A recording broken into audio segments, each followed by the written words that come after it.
Just for me, I'm here for ROI. And I think the highest ROI for me personally, I'm still in wealth creation mode, not wealth preservation mode. Diversification is a hedge against ignorance, and it is a good way to be able to maintain your portfolio value over a longer duration. Those that make substantial wealth tend to be highly concentrated in a few bets, and that's how significant wealth is made. So you have to decide what those significant bets are for you. If you're watching this, XRP is probably one of those, but there are other good bets out there, some of which you've mentioned here, and to each their own, right? If you could show me something that was going to have a higher ROI in a shorter time frame than XRP, then I would consider positioning myself there, but I haven't found anything like that.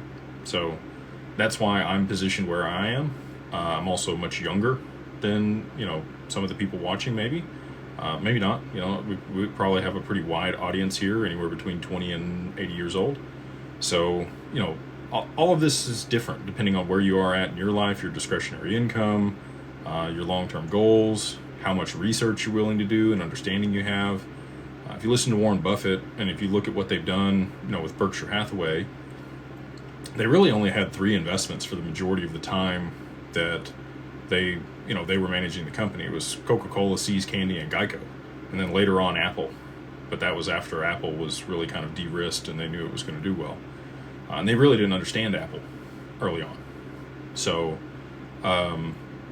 if you're trying to generate significant amounts of wealth, you're going to have a very high conviction and take a pretty substantial swing at something and be concentrated for a period of time before you get to the point where you can diversify and preserve your wealth. They're 2 very different skill sets.